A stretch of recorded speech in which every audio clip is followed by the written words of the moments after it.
All right, welcome to McBoss Capital, and my name is Michael Chu, and I have Sunil in the background here, and this is market recap for June 21st of the week ending, and Wednesday was a holiday in US, and so yeah, this week there's not too much economic news that are very relevant that at least impact the market. On Friday, the Nasdaq composite end the day a little bit, dipped 0.2%, but it's still clear of its short-term moving averages. And then for the week, it is 8 weekly gain out of the past 9, and it also hit the 18,000 mark. So here's Nasdaq on the week here. You can see this uptrend is pretty strong still, and everything's still looking fine. We'll talk more about some of the big cap Nvidia got hit this week, but at least the index still look okay. And this year continues to be pretty strong year so far. I believe it's up close to 18% now. And then we look at the daily chart, and you can see the market didn't do that well this week in general, but Monday was a nice day move. Tuesday didn't move much, and it was already up like 7 days in a row. So that it's ready for a pause. It's kind of a little bit overheated. The only caveat here is we see some heavy volume selling here. So that there's a distribution day right there. So that's the only negative. Yeah. So but it's still light in distribution. So we might have one in the last pullback here, but it still look okay. And then yeah, we came to this 18,000 mark here. It was another round number, and psychologically, usually it does take a rest when you hit a nice round number. So we'll see how it reacts. It is still above the green line, which is a short-term 10-day moving average around this level. But yeah, we'll see how it trades this coming week. I don't like when it goes down on higher volume like that, but usually it could last 2-3 days, and that'll be it. But yeah, you need to watch for that rebound here on the 10-day to see if it really can rebound. If it closes below the 10-day, yeah, then I think that will be more severe, especially if it closes at the bottom again. Then we're gonna hit the 21-day, and it's normal for Nasdaq to hit the 21-day. It does that quite a bit. You can see here in the previous run, it hit that many times actually. So don't think that it won't hit again this time. So that means it could still correct a little bit more, right?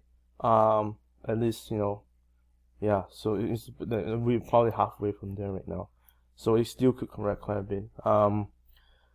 Yeah, so that showcase a little bit about what's happening mostly in the tech side, because this is dominated by tech stocks. So let's move on to S&P. It is also slightly off the all-time high, sinking 0.2% on Friday.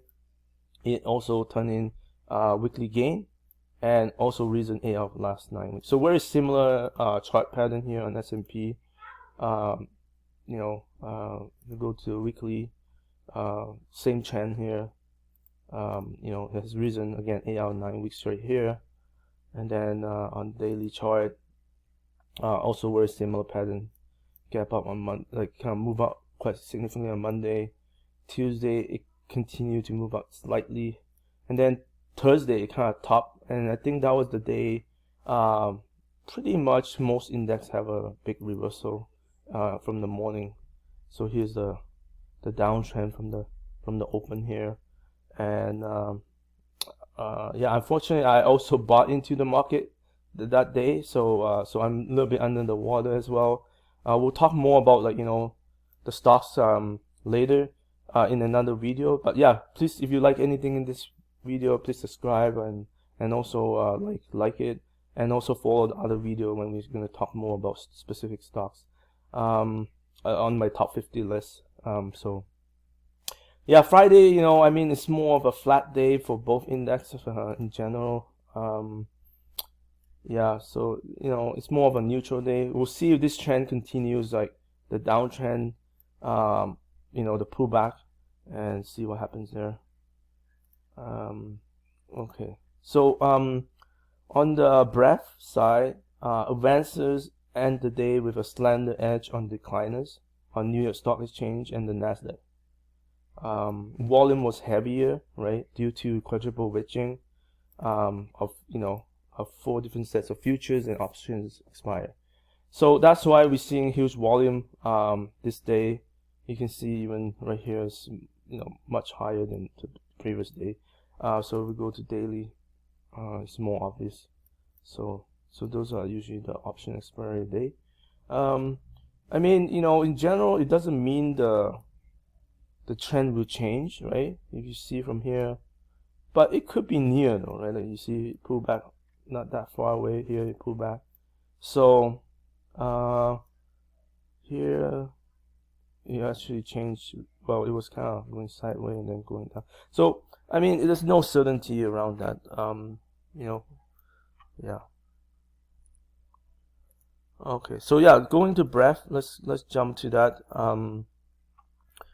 So this is from IBD newspaper. So this is S&P 500, but they use the New York Stock Exchange advanced decline daily line here.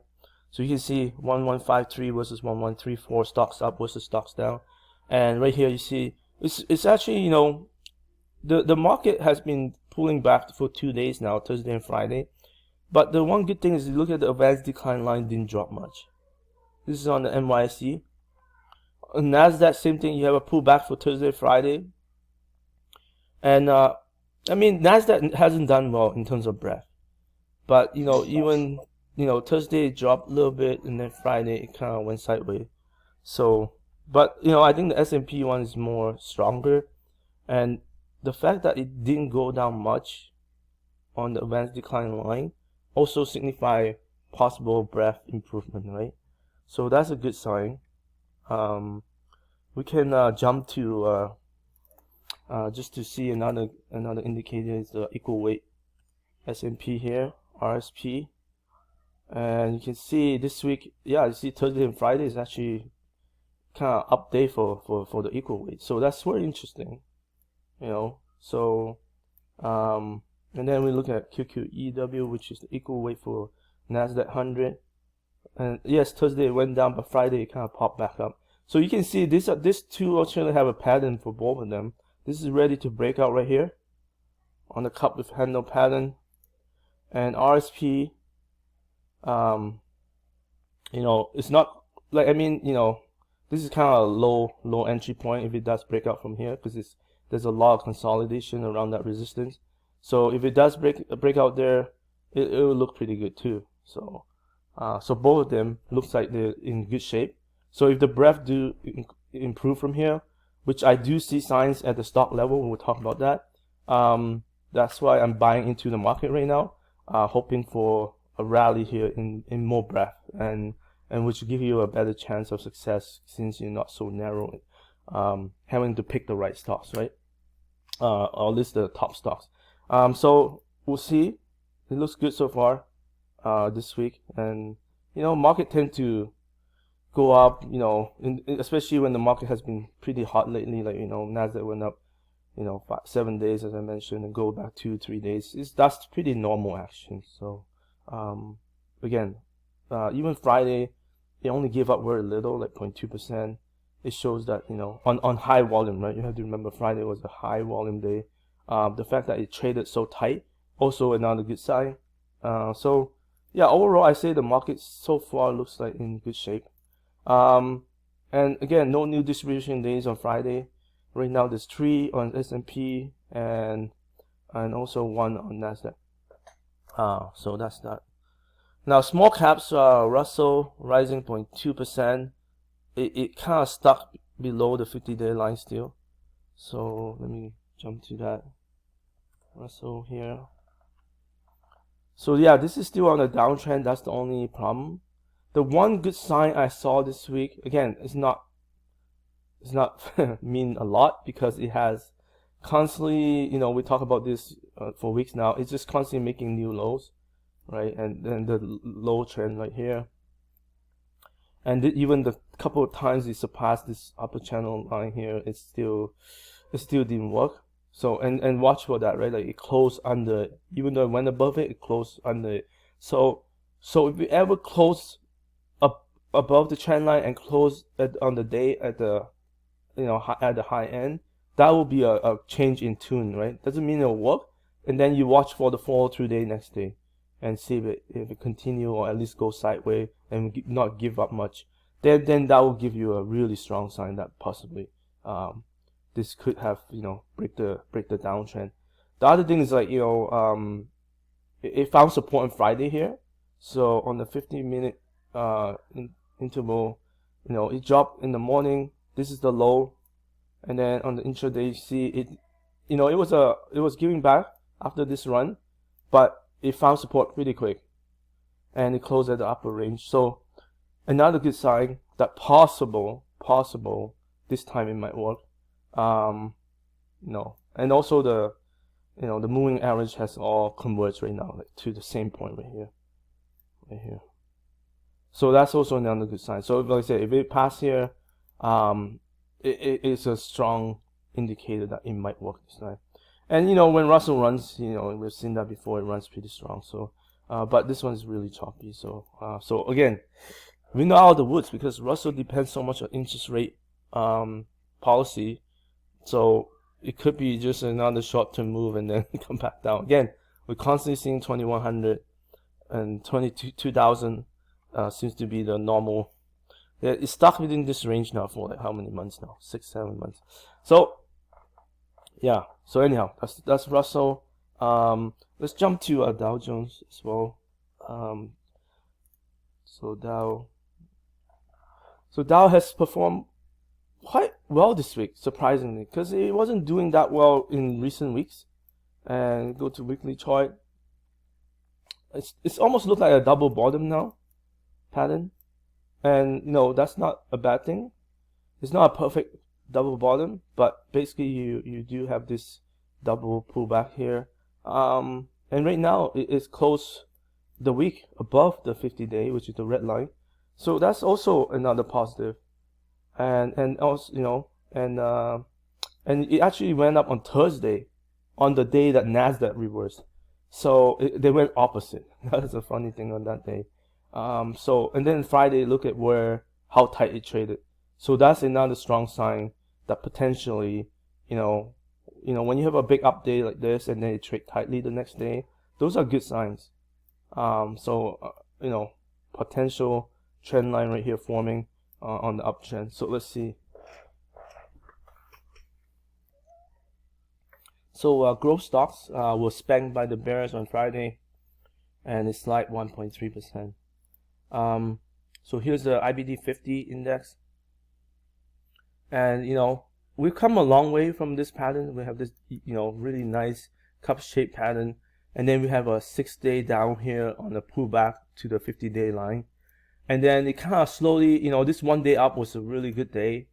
And then it pulled back slightly again, test the moving average one more time, and then it started going up and everything looks good. It break out this week on Tuesday, and everything looked like really perfect. And then Thursday morning again, it moves out a little bit, but it couldn't hold. Again, growth stocks suffer this week because IBA 50 are mostly growth stocks, and you can see the Thursday and Friday was a pretty big pullback. The only caveat to this good thing is Friday actually bounced back. So let's go look at the intraday here, and you can see this support level was broken, and then there was a huge gap down right here on the open on Friday. And the good thing is, like I said, it found support here. So we'll see if this continues follow through here to find support. That'll be a good sign if it does, and especially if we come back to the short-term 10 day above that. So if it goes up here, then this would have tested most people twice now, and then it, maybe this time will be the charm. So let's see. The 200-day, it found support here. a little bit far away from 50-day, but at least it has narrowed the gap a little bit.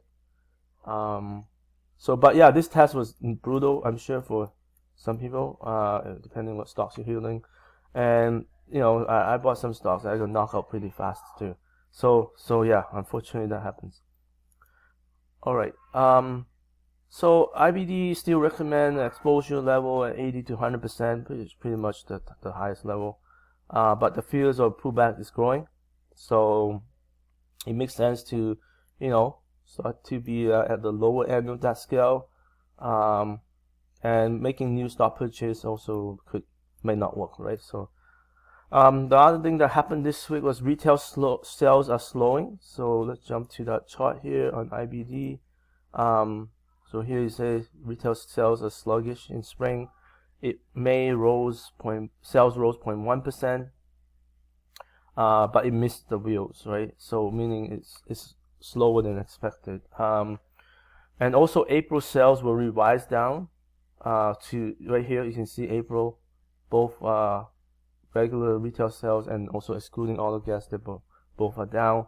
And then like I said, in May here, it's also weaker than expected. So again, there's a slowdown in consumer spending. You can see on the yearly chart here as well. Yeah. So let's jump back to the notes here. Next week we have a consumer confidence reading on Tuesday, and we have also new home sales figures on Wednesday, durable goods orders, and first quarter revised GDP reading on Thursday. And then May is going to be another big day for the Fed, because they will have the personal consumption expenditure index data come out for price. So known as the PCE, and they're seeing it rising 2.6% year over year. This would be lower than the previous month's reading of 2.8% annualized growth. So yeah, the market is expecting it to continue to come down. So let's see, how it's going to do. And if it does meet that, I think it's good news again for the market. Although the market has been rising already, even before any cut. So some analysts are saying once the cuts start to happen, the market might actually correct. So something to be aware of, possible. Next week we have earnings data coming out for Micron. That will affect probably a lot of AI chip stocks. Watch out for that. Nike from represent consumer global sales, so that will be important. And then drone maker AWAF also reporting. Yeah, we can quickly look at mid cap as well. I think it's very similar to Russell. Yeah, so Thursday, Friday, rebound. It's still under the downtrend line right here. So yeah, very similar to Russell and even down. Let's look at the yield here. 0TNX. So the 10-year yield looks pretty weak right now. So again, looks like the market really expecting interest rates to continue to cool down. So that's good news on that front. UUP, that's the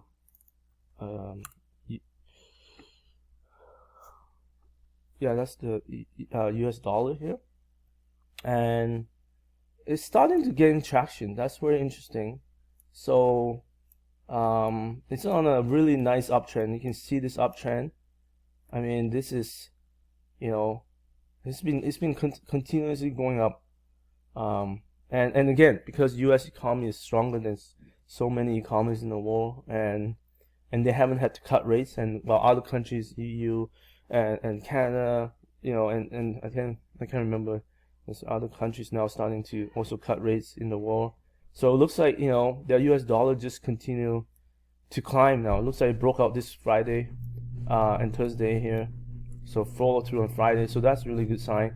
So yeah, US dollar looks like it's getting stronger again, and when it runs, it does run. So beware of that. It's happening right now. Oil also has been a little bit bullish. It's now on a more than almost 3-week run now. And it passed 50-day this week. On Monday, fall through on Tuesday, Wednesday continue, Thursday, Friday, it give back. Look at that volume it gave back on. So low. It looks like oil might actually take off again, based on this chart right now. And I'm seeing some energy related stocks starting to move. So I was a little bit hesitant still on buying some of those stocks, but it looks like, well, now I'm looking at the big picture, it looks like it's showing lots of strength.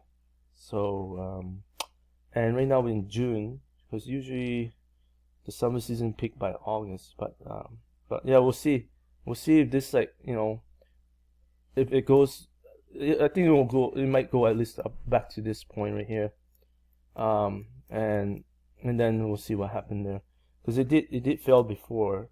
So it did this here, right? See, it fell and came back down. So I'm not surprised we come back up here and then go back down, and then here, yeah, same thing here. So it might not go anywhere. It's just maybe a temporary bounce right now for a month or two. We'll see. And so I'm still not jumping into too many oil and energy stocks yet. Yeah, unless the upper channel line is broken. Gold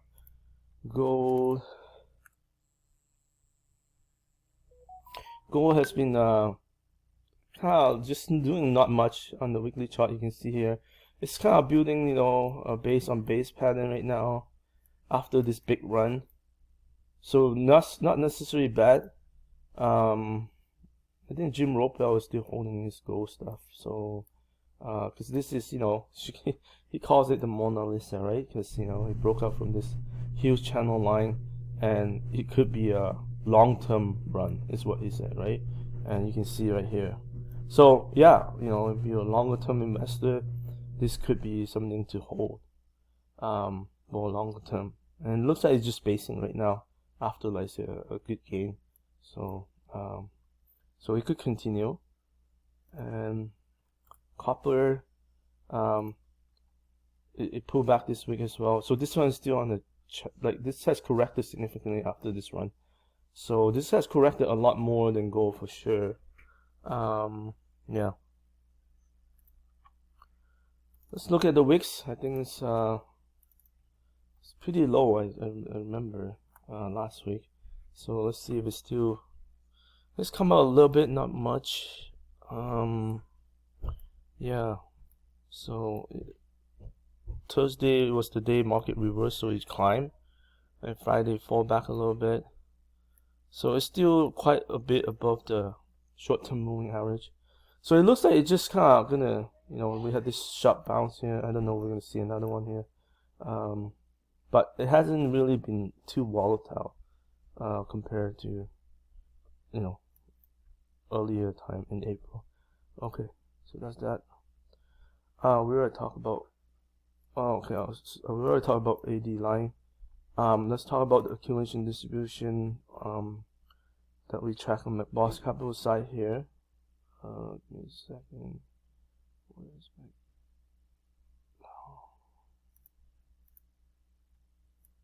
So we still have yeah, confirmed uptrend by IBD 80 to 100%.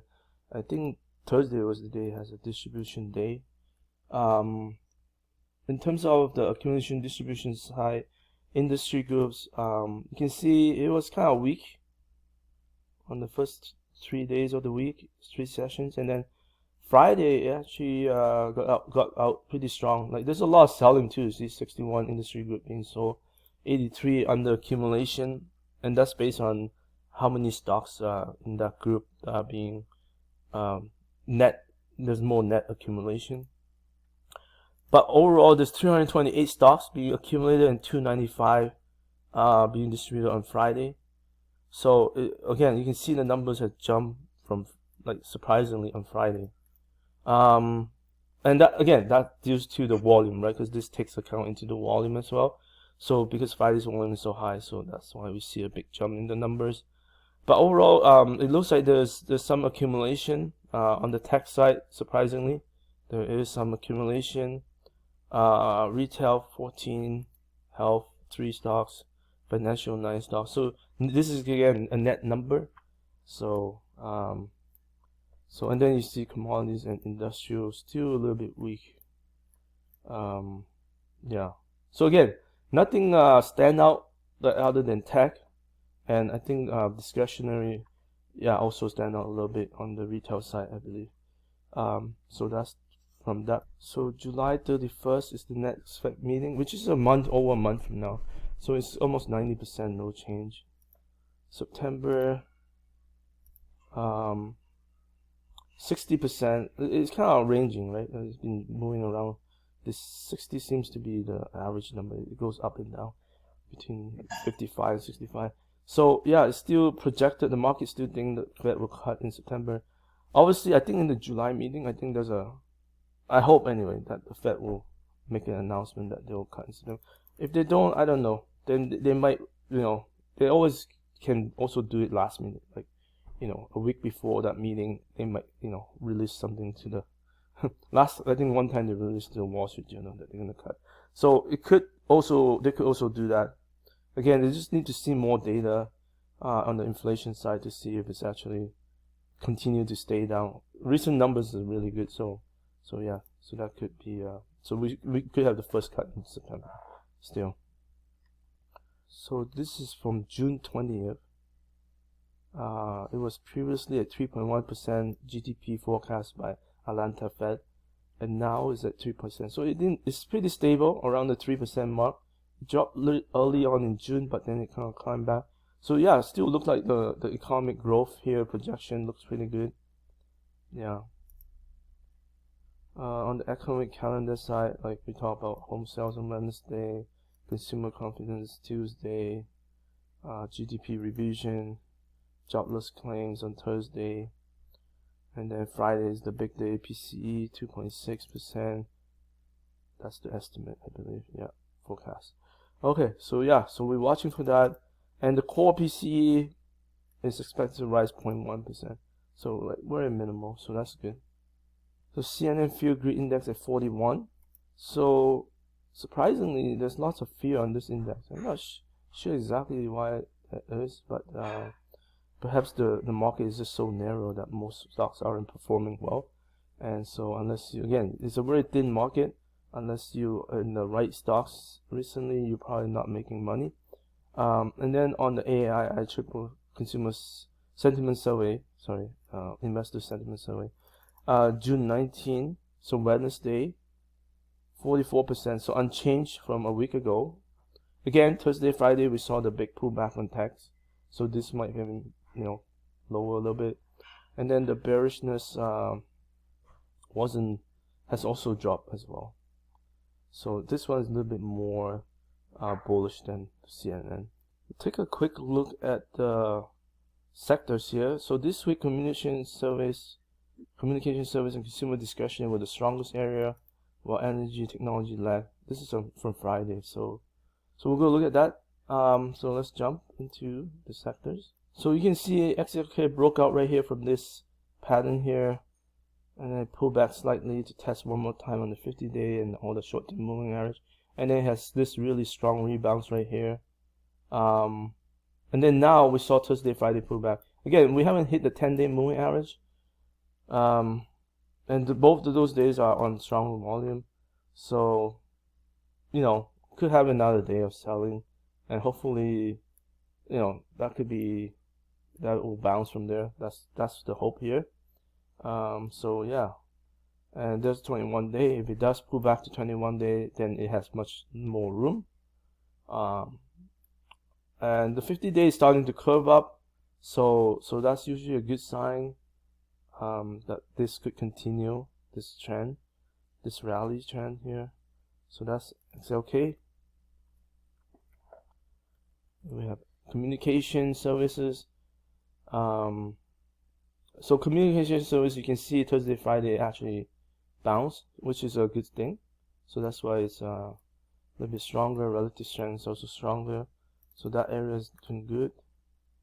But retail in general is not doing too much. You can see it's just stuck under the green line, which is 10-day. So So Jim Ropel actually talked about this in his membership group. Like the discretionary, is actually moving up in an uptrend. It's not super fast, but it is moving in an uptrend. And yeah, so if you have a recession, like this group shouldn't be moving in an uptrend. So that's a good sign. So staples are doing okay. It's above the short-term 10-day moving average.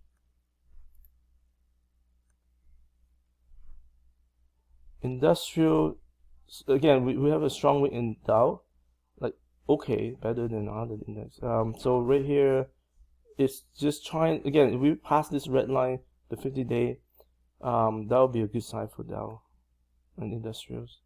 Materials, very similar chart. Again, just slightly under the 50-day line. If we pass that on and close at the top, it will be good.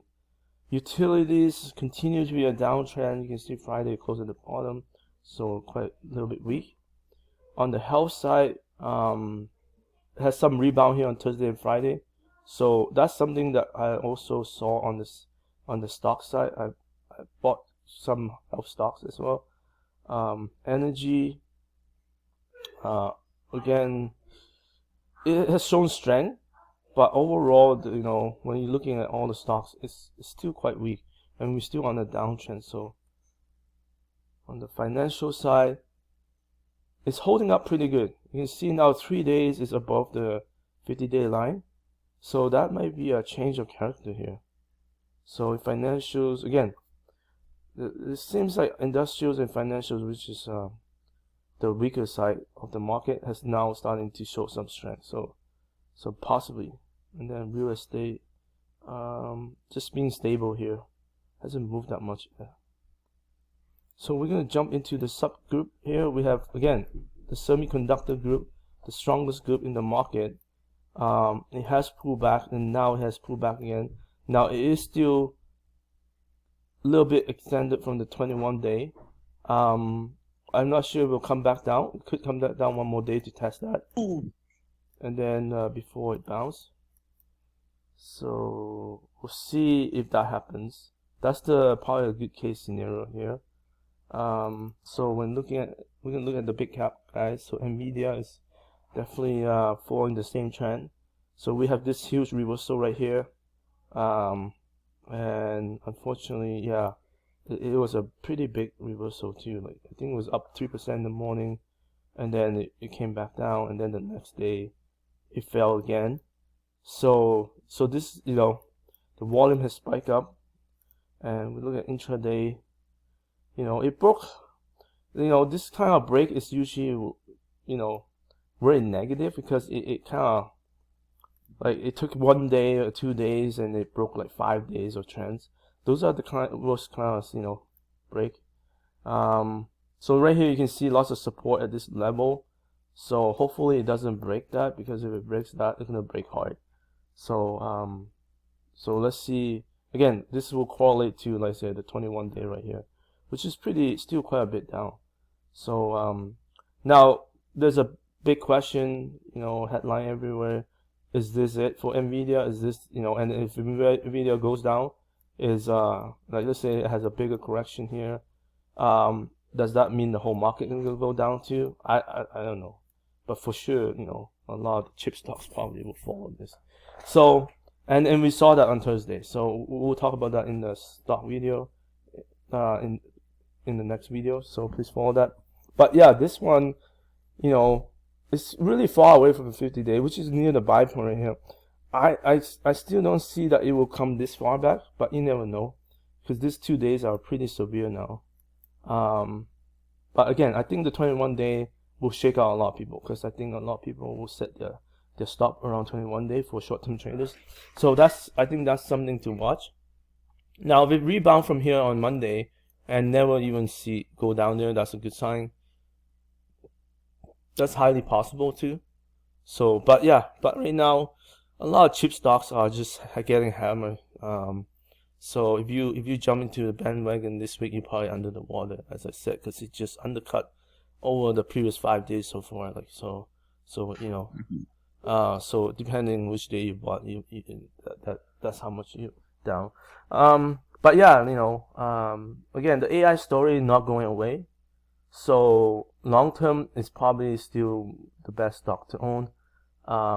Short term, we might see a pullback just because they gained quite a bit in such a fast pace right here. So you can see right here is 33%, probably here is closer to 38%. I don't know, something like that. So yeah, so it has gained a lot in a very short time for a really large cap company. So it doesn't surprise anyone that is pulling back. I think General Bell was like, I don't know, don't mark my words, but like over 50, close to 50% hedge. So because it's just a little bit extended right now. So a lot of people are expecting a pullback, right? So it's happening. Again, the question is how far it will pull back. No one really knows. On the weekly picture, again, we see this. It tend to correct around this area when it's like, I think they use the 50-day line, I believe. Like how far is above the 50-day line. So if you go back to the daily chart, now it's not as steep anymore, but like even here, it was 36% right here. SMA 50, 36. So 50-day line above 36%, and I think when they look back at history, it usually top around 40%. So it might have hit that 40% there, on the 50-day, and it tops. So it's exactly just like history shown. It tops around 40%. Now, I don't know what the stats is. Like, does it go into a deeper correction in those times? So, but it does top around 40%. So yeah, I'm not sure, like, again, how far the pullback is. I don't have the stat for that, but yeah, you can go look for it. Maybe someone tweeted about it. So yeah, don't be surprised if it's gonna correct here, just because it has gained so fast. But the bullish scenario is it doesn't. That's it. It continues its run here, which is also highly possible. So that's Nvidia, and let's jump to so the other group is the software group. And last week I talked about this quite a bit. It has shown a lot of improvement in the group, the software group, and we'll talk more in the stock video. Make sure you follow that on the specific stocks I'm looking at. And you can see it broke the downtrend here, and Friday was definitely surprisingly, really good day. Yeah, despite the market, not so good on the chip side, and even Thursday's volume wasn't that much on the selling side, and very tight range, very tight. Look at Thursday's range. So the software group is showing a lot of strength right now, and a lot of them have climbed on my list, even though they're not in the top 50, which I'll talk about in that video. Please follow that. They're showing strength, and they could climb so into the top 50. So just want to bring that up. But on the big cap side, we have Microsoft, and you can see Microsoft is showing a lot of strength as well on Thursday, while the whole market, the tech side, all pulled back. But look at what it did a reversal on that day. It's really tiny range, but you can see it, and this is making new highs this week, and also Friday it kind of, I don't know if it make a new high, but it is pretty close to the high. So right here, this is the high right here, around 450. So looking very good, this chart. Also, it didn't even test this previous low. Oh, it did kind of a little bit right here. It tested that level, and then bounce. So yeah, looking very good. And again, we just at the beginning of a breakout right here. So it's still within traditional buy point from IBD style perspective. And this is a pretty long base, if you count this one as well. And so we'll see. Last time it ran a little bit. So it hasn't run as much as one would think. But now it has formed a pretty long-term consolidation. So, and right now it's acting really strong. Like, I mean, you draw the trend line. That's the slope right now on the weekly chart. So I'm really I did buy into this stock this week. So so yeah, and you know, the future of AI is bright, and Microsoft is still in the forefront of this. And again, the OpenAI relationship with them, and then relationships with other companies like Apple and so forth with OpenAI. I'm not really sure how those things work, but I would assume at the end of the day, Microsoft do benefit somehow from all that. So let's see. Yeah, look at Google. It's very tight range, 3-week tight form. Again, we had this consolidation. Well, we had this one first, and then we form another one. So based on base pattern, then we have this nice sharp run, and then it kind of went sideways, and then catch up. Well, the 50-day catch up, and now it formed another tight pattern here, and now it's making new high this week. So again, another AI stock, you know, that could potentially lead the market, close at a new high. Looks good.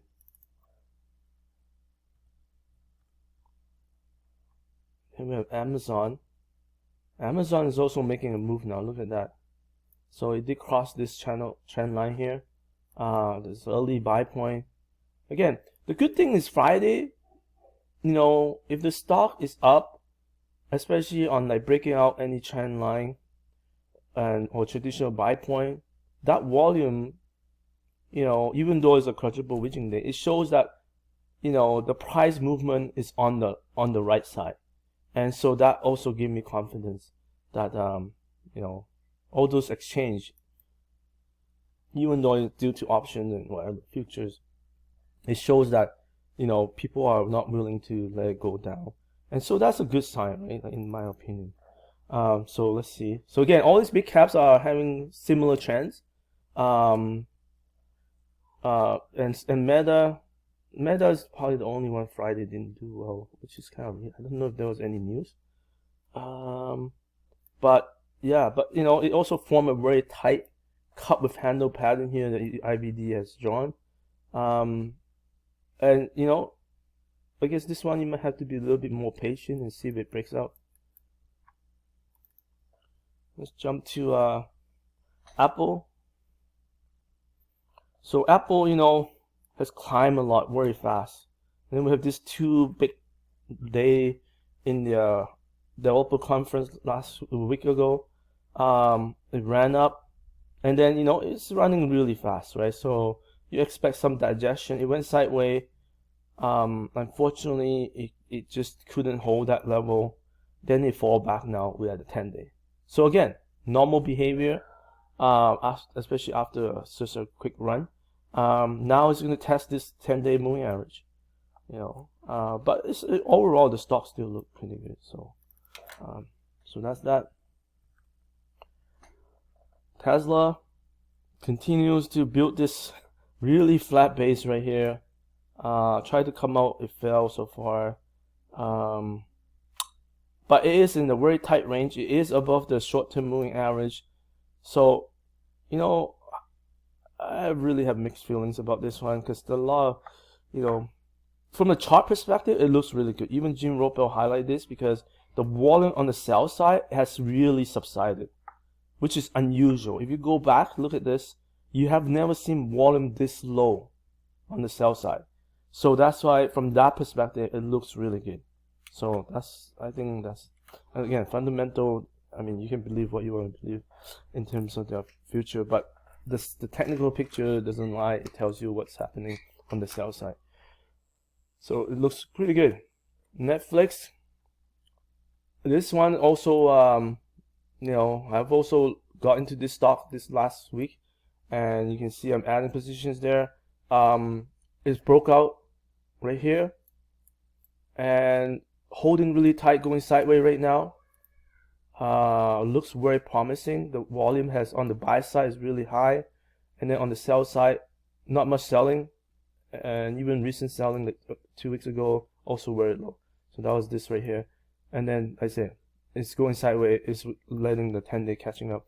The slope is not that strong. We'll see if it picks up.